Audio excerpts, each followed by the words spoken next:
9 signs na sumuko na ang lalaki sa'yo. Makinig ka para malaman mo.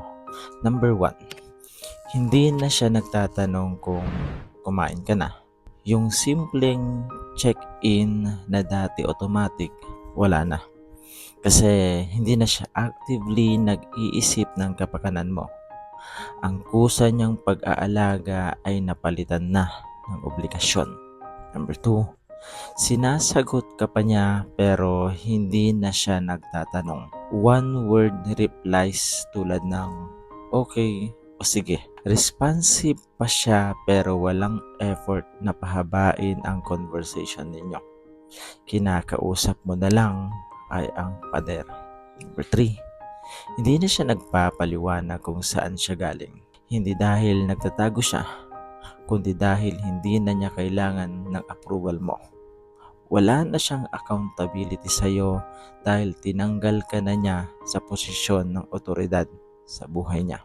Number 4, nandoon siya sa events pero distracted. Kasama mo siya physically pero nasa phone o nasa ibang bagay ang isip niya. Present sa lugar pero opisyal ng absent sa relasyon ninyo. Number 5, hindi na siya nag-e-effort mag-ayos para sa'yo. Dati simpleng date, nag-aayos siya. Ngayon, wala na siyang ginagawang effort para ma-impress ka. Ibig sabihin lang niyan ay wala na siyang pakialam kung anong tingin mo sa kanya. Number 6, tinatanggap na niya ang hindi kayo magkasama ng walang reklamo. Dati kapag hindi kayo nagkita, namimiss ka niya. Ngayon, okay lang sa kanya, nasanay na siyang mabuhay, mag-isip at magdesisyon nang wala ka. Number 7, hindi na siya seloso. Hindi siya naging secure bigla. Wala na siyang inaalala kasi wala na siyang hawak na gusto niyang protektahan. Ang kawalan ng selos sa isang lalaki ay madalas sign na binitawan ka na niya sa kanyang isip. Number 8, ikaw na lang ang mag-isang nag-aasikaso sa relasyon ninyo. Kapag ikaw na lang ang palagi nagte-text, nagpaplano at nag-i-initiate ng lahat, hindi ka nakasama. Nag-iisa ka na habang may katabi kang katawan na walang emosyon. Number 9, i-follow mo ako para malaman mong ang lalaki hindi aalis agad. Mawawala ka sa kanya habang nandoon ka pa. Kapag ang lalaki ay napagod matapos ang mahabang pattern of disrespect, hindi siya gagawa ng eksena. Dadaanin niya yan sa katahimikan, pagdistansya at emotional na detachment. Protektahan mo ang investment mo bago ka pa mag-isa sa isang relasyon. Tandaan mo yan. God bless. 4 na dahilan bakit naghahanap ng iba ang lalaki kahit mahal ka pa niya. Makinig ka para malaman mo. Number 1, nawalan ng emotional connection. Mahal pa rin niya yung babae pero pakiramdam niya matagal na siyang hindi naiintindihan at hindi na naririnig sa relasyon. Number 2, kulang sa appreciation at validation. Patuloy siyang nagbibigay, nagsasakripisyo at lumalaban para sa relasyon pero pakiramdam niya parang normal na lang ang lahat ng effort niya at walang nakaka-appreciate at nakakapansin. Number 3, may ibang taong nagbibigay ng appreciation na matagal na niyang hinahanap. Yung simpleng pagkilala sa effort niya, pakikinig sa kanya at pagpaparamdam na mahalaga siya, at doon niya rin nakukuha yung validation na hindi niya nararamdaman sa babaeng karelasyon niya. Number 4, i-follow mo ako para malaman mong minsan sakit na talaga ng tao ito kung hindi ka naman nagkulang sa pagbibigay ng needs niya, siya na mismo ang may problema. Hindi ito excuse para manloko o magloko. Cheating is still a choice. Pero minsan, hindi dahil tumigil siyang magmahal kaya siya natutukso. Kasi may mga lalaking mahal pa rin ang partner nila pero sa iba nila nakukuha yung appreciation, emotional connection at validation na matagal na nilang hinahanap. Hindi ko sinasabing tamang gawin iyon, pero huwag mo sanang humantong pa sa ganong sitwasyon bago mo ma-appreciate o pahalagahan ang lalaking nagmamahal sa'yo. Tandaan mo yan. God bless. 4 signs na magkakabalikan kayo ng ex mo. Makinig ka kung umaasa ka pang babalik siya. Number 1, hindi talaga nawala yung connection ninyo. Kahit ilang beses kayong naglayo, may paraan pa rin para mag-usap ulit. Hindi man constant, pero hindi rin kayo naging totally strangers sa isa't isa. May connection na kahit anong iwas, bumabalik pa rin. Number 2, parehas kayong nagbago habang wala ang isa't isa. Hindi sapat ang miss kita para magkabalikan. Ang totoong second chance nangyayari kapag mas mature na kayong pareho. Marunong nang umintindi at hindi na inuulit yung dating sumira sa relasyon ninyo. Number 3, may peace pa rin kahit siya ang bumabalik. Hindi puro pride, trauma o pilitan lang. Sa kabila ng lahat ng sakit, may parte pa rin sa puso ninyo na sinasabing siya pa rin yung taong gusto kong ayusin at makasama. 4, i-follow mo ako para malaman mong minsan hindi talaga katapusan ang hiwalayan. Minsan, kailangan lang kayong mawala sa isa't isa para matutunan ninyong mahalin ulit ng tama ang bawat isa. Tandaan mo yan.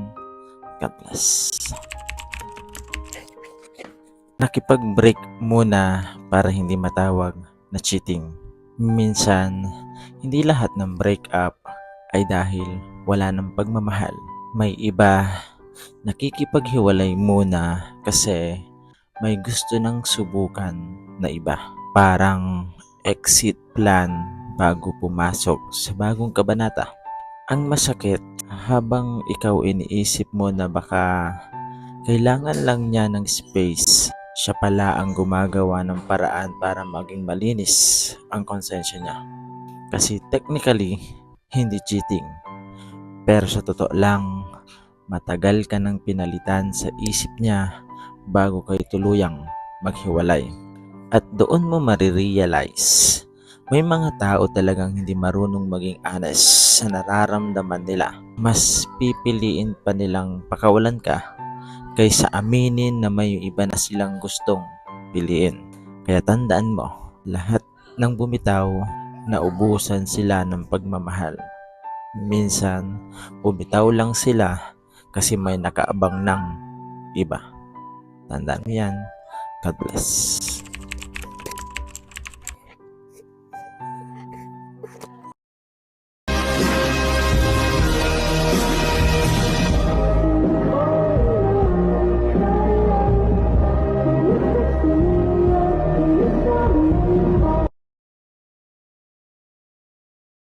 Level na tips kung paano sumaya kahit malungkot ka.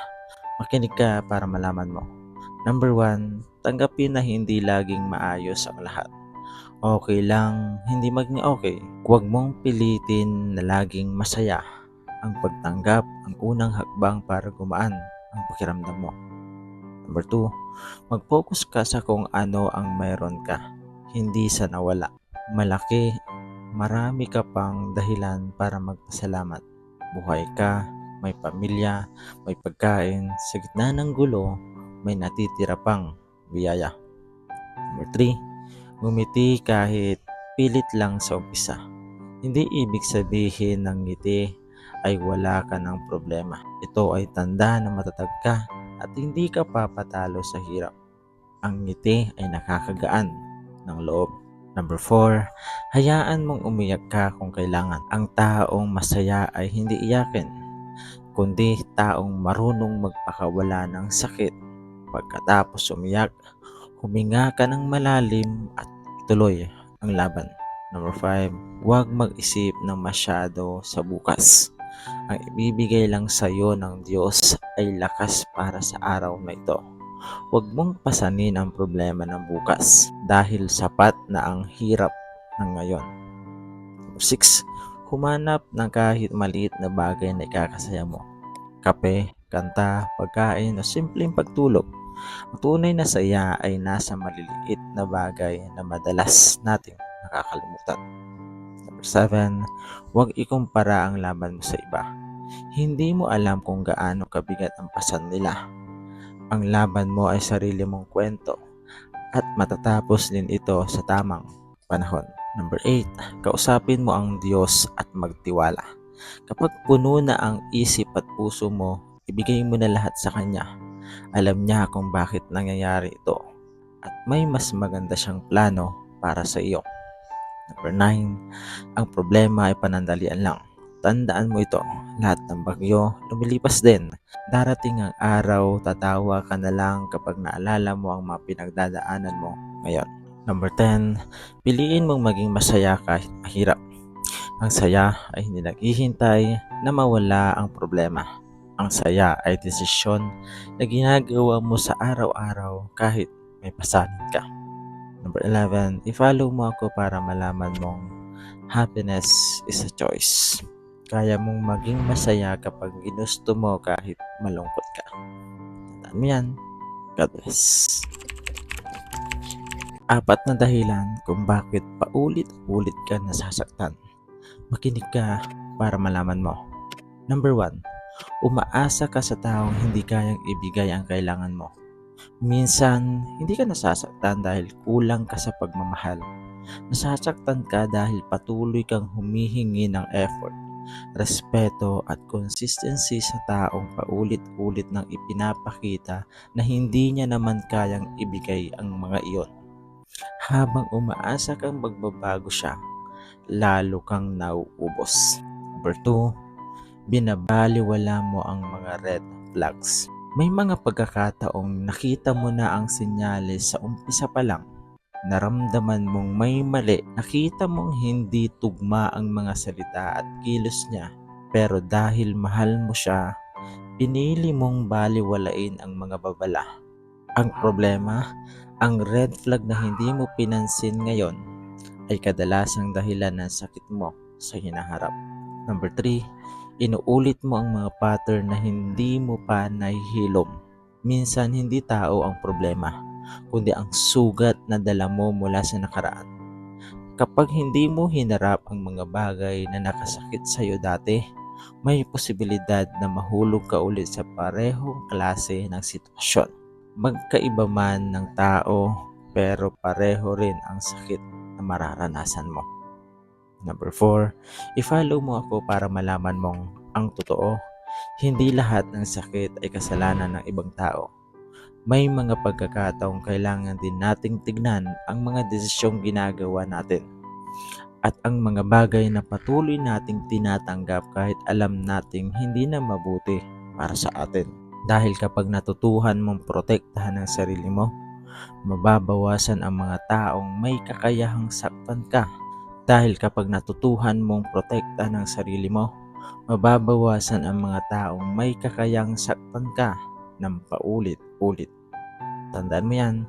God bless.